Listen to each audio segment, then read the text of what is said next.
in order to achieve taqwa, in order to achieve God consciousness. So, put in your minds, O Muslims, Ramadan is literally less than 10 days away now. Put in your minds, I am going to achieve taqwa, but how?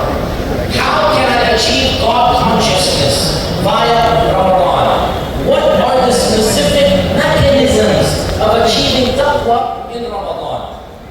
Number one, the fasting itself is the ultimate expression of sabr and control. Because when you fast, you are literally conquering your animal instincts, your basic needs for food and water, and you will say, I am pleasing Allah over and above my actual needs to survive. What greater sign of Iman is there than to give up food and drink, especially when you're hot, you're sweating, especially when you need, and you say, no, I will give that up for the sake of Allah subhanahu wa ta'ala. The mere act of fasting is bringing about amount of taqwa. Number two, increase in Quran. Every single day, be realistic, O Muslims.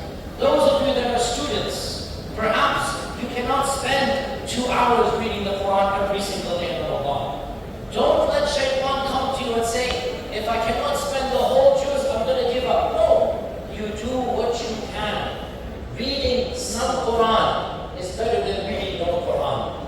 Reading half a juz is infinitely better than reading no juz. Reading one page is better than reading nothing.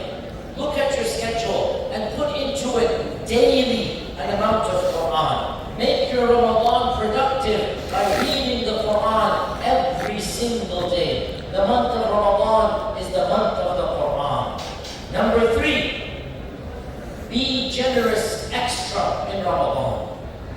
You will say, Sheikh, I'm a student, I don't have any money. And I will say, generosity is not only from money. Generosity is from your akhlaq. Generosity is from your time. Generosity is from your smile. Be nice to people, and that is being generous. The whole of Ramadan, you must be on your best akhlaq, your best manners. And that's why our Prophet ﷺ even said, don't be angry when you're fasting. Control your anger when you're fasting. And that too is an act of generosity. Number four, as a part of the routine of Ramadan, to be productive, make dua every single day, especially when you break your iftar. When you break the siyam and you have your iftar. Our Prophet ﷺ said,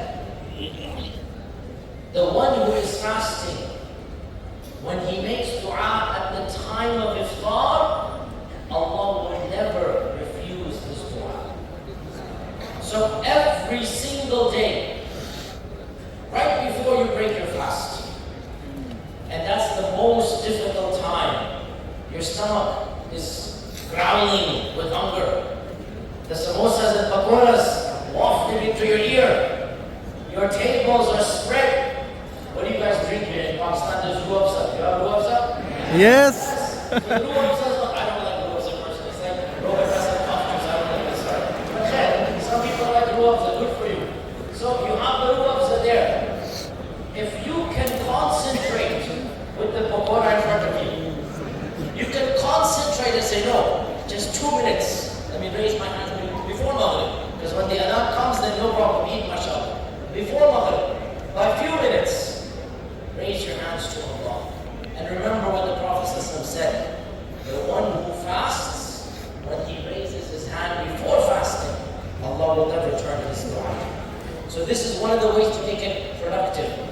Another way to make productive Ramadan is to pray every single night a little bit extra, as much as you can.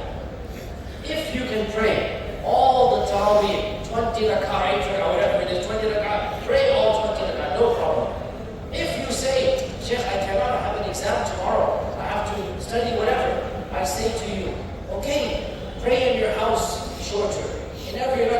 إِنَّ أَعْطَيْنَاكَ الْكَوْثَرَ قُلْ هُوَ اللَّهُ أَحَدٌ. But do something you don't do before Ramadan. Show Allah that you're trying to do something. And in that something, Allah will bless you. Do extra in Ramadan every single night. Our Prophet ﷺ said, whoever fasts the whole month of Ramadan shall have all of his sins forgiven. Whoever prays every night of Ramadan shall have all of his sins forgiven. So make sure, O Muslim, after Salat al-Isha, every single night, you pray something extra that you did not choose to pray right now. That's one of the most important ways to have productive Ramadan. And then, of course, the cream of the crop, the pinnacle, the queen of Ramadan is Laylatul Qadr. Laylatul Qadr. On the last 10 nights, you must sacrifice on those nights more than you have sacrificed the whole year. You must do more on those 10 than you have done on any other occasion in the whole year. Even if you have an exam, then a little bit more than the previous night you must do on that. I'm not saying don't study for the exam. I'm not saying fail the exam. I'm saying do more than you have done any other night. That's all I'm saying. And still study for your exam. Because Allah wants deen and dunya. Allah wants you to pass your exam, and Allah wants you to pray qiyam, and you can do both, inshaAllah ta'ala. Schedule from now, and do put it into your mind, I'm going to do this, inshaAllah ta'ala. And brothers and sisters, most important point, and I've said this multiple times, it is not the quantity, but the quality of your actions. It is the quality. Allah knows how much time you have. Allah knows how much money you have. If you don't have that much time, but you still spend some time, that some time is more precious than the one who has all the time in the world and he spends a whole hour in Quran. Perhaps your 5 minutes of Quran is more precious than somebody else's 1 hour. So don't worry about the clock. Don't worry about the time. Worry about the quality.